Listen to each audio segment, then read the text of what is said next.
বিসমিল্লাহির রহমানির রহিম। আসসালামু আলাইকুম। প্রাথমিক বিদ্যালয়ের তৃতীয় পর্যায়ের পরীক্ষা 2024 হয়ে গেল আজকে। তো সম্পূর্ণ কোশ্চেন সলভ করছি। দেখেন এখানে কিন্তু বলা ছিল যে সংবিধান থেকে একটা কোশ্চেন এসেছিল পেশা বা বৃত্তির স্বাধীনতা। তো পেশা বা বৃত্তির স্বাধীনতা কিন্তু 40 নম্বর অনুচ্ছেদে আছে। তো 41 নম্বর হচ্ছে ধর্মীয় স্বাধীনতা এবং 39 নম্বর হচ্ছে বাক স্বাধীনতা।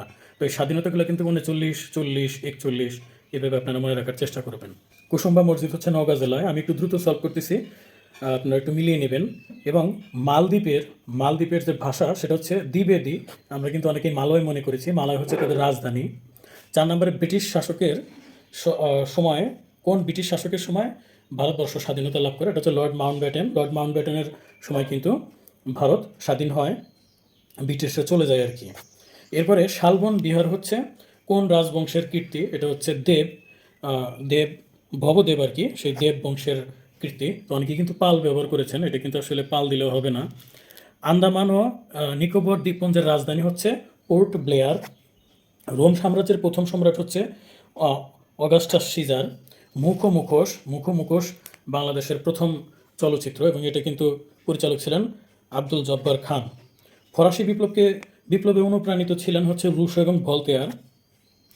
তারপরে হচ্ছে তোরোবড়ো পাহাড়, এটা কিন্তু আসলে আফগানিস্তানের একটা অংশ। এখানে কিন্তু আসলে এই তোরোবড়ো পাহাড়ে কিন্তু ঘেরাও করা হয়েছিল ওসামা বিন লাদেনকে। তো এটা কিন্তু আফগানিস্তানের। ভারতের 7 সিস্টারের সাথে বাংলাদেশের সংযোগ নেই, সেটা হচ্ছে অরুণাচল এবং মণিপুর। এই অরুণাচলের ইদানিংকালে এই অরুণাচল নিয়ে কিন্তু এই চীনের সাথে ভারতের যুদ্ধ হয়নি, মানে এটা নিয়ে আসলে বেশ রেষারেষি চালু হয়েছে। তো এই অরুণাচল এবং মণিপুরের সাথে বাংলাদেশের কোনো সংযোগ নেই। বিশ্ব অটিজম দিবস হচ্ছে 2 এপ্রিল, আর আমাদের দেশের জনসংখ্যা দিবস আমরা 2 ফেব্রুয়ারি পালন করে থাকি। তো দুই একটা হচ্ছে অটিজম দিবস আর একটা হচ্ছে জনসংখ্যা দিবস। এবং অটিজম নিয়ে কোশ্চেন বারবার এসে থাকে, বিশেষ করে আমাদের মাননীয় প্রধানমন্ত্রীর কন্যা, তিনি অটিজম বিশেষজ্ঞ। তো এই অটিজম নিয়ে কিন্তু ভালোভাবে মনে রাখার চেষ্টা করবেন। আইপিসিসি, এটা হচ্ছে, আমি যদি ভুল না করি, যে inter government panel on climate change, এই পরেরটা হবে। তো আবার international panel of climate change, এটা নিয়েও কিন্তু একটু কনফিউশন হয়। আপনারা একটু কমেন্টে জানাবেন আসলে কোনটা হওয়ার কথা। 6 দফা, এটা কিন্তু আসলে একটা কমন কোশ্চেন। 6 দফায় ছিল না বিচার ব্যবস্থা নিয়ে, ছিল না আর কি। প্রুফ নিউজ এজেন্সি, পিএনএ, এই কোশ্চেনটা নিয়েও কিন্তু আসলে আপনি গুগলে সার্চ দিলে মানে অনেক ঝামেলা। এটা কিন্তু ভারত হবে, আমি মনে করি ভারত। সেখানে কিন্তু গুগলে সার্চ দিলে শ্রীলঙ্কা আসে, ভারত আসে, আবার ফিলিপাইন সম্পর্কেও কিন্তু আসে। তো এটা কোনটা সঠিক অ্যান্সার হবে? আমার কাছে মনে হচ্ছে ভারত হবে। আপনাদের কাছে যদি কারো জানা থাকে আর ব্যাখ্যা সহ কমেন্ট একটু জানাবেন। আর 100 ফারেনহাইট সমান সমান কত ডিগ্রি সেলসিয়াস? এটা 37.87 হওয়ার কথা। এটা C/5 সমান সমান F-32/9। এখানে যদি আমরা ক্যালকুলেশন করি, এখানে F বলতে 100, এখানে যদি আমরা 100 বসাই, অর্থাৎ C/5 সমান সমান কত? 100 - 32/9। এটা ক্যালকুলেশন করলে কিন্তু এরকমটা আসার কথা। আপনারা একটু করে দেখবেন। এখানে প্রায় কিন্তু সবগুলো বানানি সেম ছিল। এটা একটু ভেঙে ভেঙে উচ্চারণ করবেন। কুই, তারপরে লি, তারপরে ব্রিয়াম। তো এটা বানানটা একটু দেখে রাখেন। ওপেন দ্য ডোর, এটার ভয়েস চেঞ্জ করতে বলছিল। তো ভয়েস চেঞ্জ, এটা যদি একটা ইন্টারোগেটিভ সেন্টেন্সের শুরুতে, ইম্পারেটিভ সেন্টেন্স, শুরুতে লেট আনতে হবে। লেটের পর অবজেক্ট হচ্ছে দ্য ডোর। তাহলে লেট দ্য ডোর, এবং ইম্পারেটিভ সেন্টেন্সে সাহায্যকারী ভার্ব হিসেবে বি আনা লাগে। তো লেট দ্য ডোর বি মূল ভার্বের পাস্ট পার্টিসিপল, তাহলে ওপেন্ড, OPENED। এটা হবে কিন্তু right answer, let the door be opened. He was dressed dash black sweet, এটা একটা অ্যাপ্রোপ্রিয়েট প্রিপোজিশন থেকে কোশ্চেন এসেছিল। তো ড্রেসের ক্ষেত্রে আমরা ইন ব্যবহার করে থাকি। তারপরে এখানে দেখেন যে বাংলাদেশ ওয়াজ ড্যাশ ইন 1971, এটা কিন্তু দেখেন ওয়াজ, তারপরে এরপরে জানবেন সেটা কিন্তু ভার্ব আসবে, তারপরে ওয়াজ, এবং এটা কিন্তু প্যাসিভ ভয়েস, তাহলে লিবারেটেড, এই যে পাস্ট টেন্স হবে, was liberated in 1971। Time after twilight and before the, কি বলছে, নাইট। তো এটা হচ্ছে আমরা গোধূলি বলে থাকি, ঠিক রাতও না আবার বিকালও বলা যায় না, এরকম একটা সন্ধিক্ষণ আমরা ইংলিশে বলে dusk. Have you ever been to Dhaka, এটা আশা করি সবারই হয়েছে। Have you ever been to Cox's Bazar, have you ever been to Dhaka. Abstract noun হচ্ছে এই যে হিউম্যানিটি। তো অ্যাবস্ট্রাক্ট নাউন বলতে যে সমস্ত নাউনগুলোর দোষ বা গুণের নাম বোঝায়, যেগুলো ধরা জানা ছোঁয়া যায় না, যেমন কাইন্ডনেস, অনেস্টি, হিউম্যানিটি, এগুলো হচ্ছে অ্যাবস্ট্রাক্ট নাউন। ইনফ্যান্ট হচ্ছে শিশু, এখন সেটা ছেলে না মেয়ে আমরা মানে বলতে পারবো না ক্লিয়ারভাবে। তো যে শব্দ দিয়ে ছেলে বা মেয়ে উভয়কেই বোঝায়, সেটাকে আমরা কি বলি? কমন নাউন বলে থাকি। তারপরে একটা কারেকশন অফ সেন্টেন্স ছিল। এটা কিন্তু আসলে একটা ট্রিকি, কি বলবো, যে কোশ্চেন ছিল। কেননা দেখেন এখানে আপনি যদি হি নিডস ব্যবহার করেন, হির পরে নিডস হতেই পারে, কিন্তু তখন কিন্তু এটার মোডাল অক্সিলারিস না, তখন এটা মূল ভার্ব হয়ে গেল। আর যদি মূল ভার্ব হয় তাহলে আবার গো আবার মূল ভার্ব, তাহলে দুইটা মূল ভার্ব তো আপনি বসাইতে পারবেন না, সুতরাং এটি কিন্তু অ্যান্সার আমরা আনতে পারবো না। এরপরে একটা অপশন ছিল ডু দিয়ে, তো হির পরে তো ডু বসবে না, অপশনটা আমি এই মুহূর্তে ভুলে গেছি, তো ডু যেহেতু হবে না তাহলে সেই অপশনটাও হবে না রাইট অ্যান্সার। আবার দেখেন এখানে হি ডাজ নট নিড গো, এখানেও কিন্তু আপনি যে ডাজ নট ব্যবহার করছেন, তাহলে এই নিট কিন্তু মূল ভার্ব হিসাবে আপনি ব্যবহার করছেন, তাহলে মূল ভার্ব আবার গো আবার আরেকটা মূল ভার্ব, দুইটা মূল ভার্ব তো পাশাপাশি বসতে পারবে না, অবশ্যই তার আগে টু আনতে হবে বা ভার্বের সাথে আইএনজি করা লাগে। তো সেই ক্ষেত্রে আমার কাছে মনে হচ্ছে এটা হবে রাইট অ্যান্সার, যে হি নিড নট গো। কেন রাইট অ্যান্সার? কারণ নিডটা অনেকটাই ক্যানের মতো বসছে, ক্যান বা কুড, যেমন এটা মোডাল অক্সিলারিস, তাহলে হি নিড নট গো, যেমন আমরা যদি বলি হি ক্যান নট গো, ঠিক এরকম হি নিড নট গো, এটাই হওয়ার কথা। বা আপনার কাছে যদি আরও গ্রহণযোগ্য যদি ব্যাখ্যা থাকে আপনি একটু কমেন্টে আমাকে জানিয়ে উপকৃত করবেন। Adverb does not modify, adverb তো আসলে অ্যাডভার্বকে মডিফাই করে, অ্যাডভার্ব অ্যাডজেক্টিভকে মডিফাই করে, অ্যাডভার্ব ভার্বকে মডিফাই করে। যেমন আমরা যদি বলি যে ভেরি বিউটিফুল, দেখেন আমরা বললাম ভেরি বিউটিফুল, তাহলে ভেরিটা কিন্তু অ্যাডজেক্টিভকে মডিফাই করলো, ভেরি বিউটিফুল বা ভেরি নাইস, তো তাহলে অ্যাডজেক্টিভকে মডিফাই করে। আবার যদি বলি ভেরি স্লোলি, এই স্লোলি কিন্তু এটা কিন্তু অ্যাডভার্ব, তাহলে অ্যাডভার্বকে মডিফাই করে। আবার যদি বলি যে হি র্যান কুইকলি, র্যানের পর কুইকলি, যে সে দ্রুত দৌড়ায়, তাহলে এই যে কুইকলি এটা কিন্তু কিভাবে দৌড়ায়, র্যান, তাহলে ভার্বকে মডিফাই করে, কিন্তু অ্যাডজেক্টিভ কিন্তু নাউনকে মডিফাই করে না। আউটসেট হচ্ছে বিগিনিং, শুরু। তারপরে এটা বলছে যে ইনডিফিনিট প্রোনাউন হচ্ছে যে প্রোনাউনগুলো নির্দিষ্ট করে বোঝা যায় না, সেগুলো হচ্ছে ইনডিফিনিট। তো সেভারাল হলো বিশেষ কিছু বোঝাতে সেভারাল ব্যবহার করি, এটা ইনডিফিনিট প্রোনাউন হওয়ার কথা। তারপরে একটা সেন্টেন্স কারেকশন ছিল, তো এখানে দেখি ওয়ান অফ মাই ফ্রেন্ডস, তো অবশ্যই অপশনগুলোতে যেখানে ওয়ান অফ মাই ফ্রেন্ডস এটা কিন্তু এস থাকতে হবে, তো ওয়ান অফ থাকলেই কিন্তু এইখানে যে নাউন বা প্রোনাউন থাকবে সেটা কিন্তু প্লুরাল থাকবে। এবং ভার্ব কিন্তু প্রিপোজিশনের পর অনুসারে হয় না, প্রিপোজিশনের আগের অংশ অনুসারে ভার্ব হয়। তাহলে এখানে ওয়ান আছে, সেই ক্ষেত্রে ভার্ব কিন্তু কী হবে, ইজ হবে। এই যে দেখেন, তাহলে আমাদের one of my friends is sick, এটা ছিল আসলে রাইট অপশন। তারপরে কল নেম মানে নাম ধরে ডাকা না, কল নেম হচ্ছে বকাবাদ্য করা, তিরস্কার করা, এটা হচ্ছে রিভোকিং হবে। কোশ্চেন এসেছিল পয়েন্ট অফ বিউটি, তো পয়েন্ট অফ বিউটি আমরা জন কিটসকে বলবো, এবং মনে রাখবেন এই যে কিটস থেকে কিউট মনে রাখবেন, কিউট। তো কিউট কারা হয়, যারা অনেক সুন্দর, না সৌন্দর্য যারা অনেক, এই জানেন, তো কিউট মানে হচ্ছে বিউটিফুল বা বিউটি। তো পয়েন্ট অফ বিউটি বললেই জন কিটস হবে, মনে রাখার জন্য আমি আপনাদেরকে একটু হিংস দিচ্ছি। দেখেন এই হিংসগুলো কিন্তু কাজে লাগে যখন আপনি কনফিউশনে পড়েন। আপনাদের কনফিউশনের ক্ষেত্রে আমি যে বলি বিভিন্ন সময় বিভিন্ন ক্লু বলি, এগুলো কিন্তু আসলে উপকারে দেয় অনেক। I will do it tomorrow, এখানে টুমোরোর নিচে আসলে টুমোরোর কথা বলা হয়েছিল, যেটা কী হবে, তো অ্যাডভার্ব অফ টাইম, এটা আমরা জানি টাইম থাকলে, প্লেস থাকলে, স্থান থাকলে এক্ষেত্রে এগুলো অ্যাডভার্ব হয়, এটা হলো অ্যাডভার্ব অফ টাইম, তাহলে এটা অবশ্যই ছিল অ্যাডভার্ব।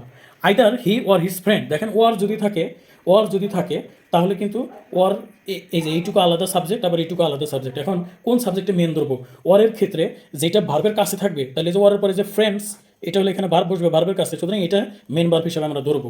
তাহলে ফ্রেন্ডস এস আছে, তাহলে এটা প্লুরাল হবে, তাহলে আমরা এটা হ্যাভ ব্যবহার করবো, এই যে হ্যাভ ডান ইট। প্রোলেটারিয়েট হচ্ছে অন কাইন্ড অফ কী বলবো, যে লিটারেচার, সাহিত্য। এই সাহিত্যে কী করে, যারা সর্বহারা, যারা সব কিছু হারিয়েছে, নিঃস্ব, তাদের সম্পর্কে সাহিত্য। তো এই প্রোলেটারিয়েট মানে হচ্ছে সর্বহারা।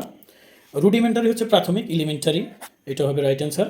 স্যাপলিং অর্থ হচ্ছে চারা গাছ, হি ওয়াটার্ড দ্য স্যাপলিং, এরকম বাক্য আমরা ব্যবহার করে থাকি। তো বাংলা সাহিত্যে প্রাচীন যুগ ছিল কিন্তু 650 থেকে 1200, এটা হবে রাইট অ্যান্সার। কাদো নদী কাদো, সৈয়দ অলিউল্লাহর কিন্তু একটা মনস্তাত্ত্বিক একটা উপন্যাস, নদী কেন্দ্রিক। ফুল ফুটুক আর না ফুটুক, এটা সুভাষ মুখোপাধ্যায়ের লেখা একটি।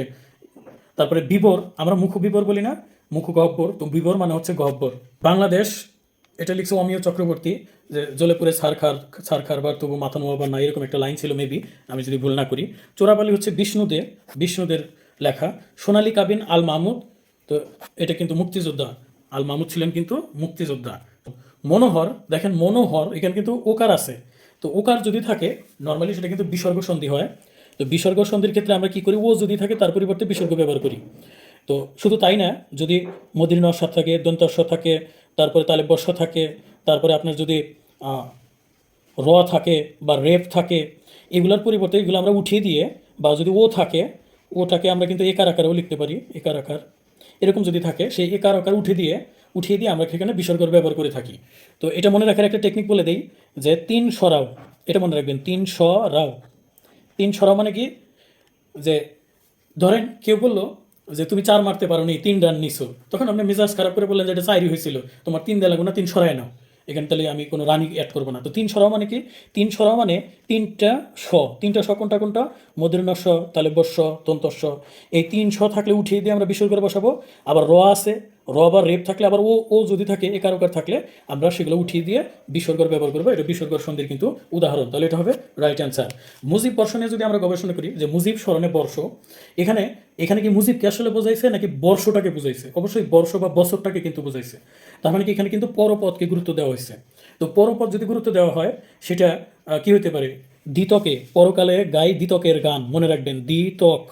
দ্বিতক মানে কি, দ্বিগু তৎপুরুষ কর্মধারায়, তার মানে কি এটা দ্বিগু হইতে পারে, তৎপুরুষ, তার তৎপুরুষ হইতে পারে, কর্মধারায় হইতে পারে। এখন দেখেন দ্বিগু হইতে গেলে তো সামনে সংখ্যা লাগবে, তাহলে এটা দ্বিগু না। তৎপুরুষ হইতে গেলে বিভক্তি লাগবে মাঝখানে। তো মুজিব স্মরণে বর্ষ, সেখানে তো মাঝখানে কোনো বিভক্তি নাই, সুতরাং এটা কিন্তু তৎপুরুষও হবে না, তাহলে বাকি থাকে কর্মধারায়। এটা হচ্ছে মধ্যপদলোভী কর্মধারা, এটা কি হবে, কর্মধারায়। চাঁদ দেখা যাচ্ছে, চাঁদ দেখা যাচ্ছে, এটা হচ্ছে দেখেন চাঁদ নিজে কিন্তু কোনো কাজ করে না, এটা হচ্ছে অনেকটা প্যাসিভ ভয়েস, তো আমরা এটা কর্মবাচ্য হিসাবে ধরে নিতে পারি। তবে আমি নেটে বা বিভিন্ন জায়গায় ঘাটাঘাটি করে দেখলাম এটাকে বলা হয়েছে কর্মকর্তৃবাচ্য। তো আমি জানি না কর্মকর্তৃবাচ্য হবে নাকি কর্মবাচ্য হবে, তো আপনার যেটা রাইট অ্যান্সার সেটা একটু আমাকে জানাবেন কমেন্টের মাধ্যমে। জরা, জরা কিন্তু দেখেন জরা মানে হচ্ছে পুরনো, যেটা বৃদ্ধ হয়ে গেছে, বার্ধক্য, তো এটা হবে কিন্তু যৌবন। এছাড়া জরার পরিবর্তে কিন্তু আপনি মৃত্যু ব্যবহার করতে পারবেন না, কারণ জীবন মৃত্যু সেটা কিন্তু পরস্পর বিপরীত।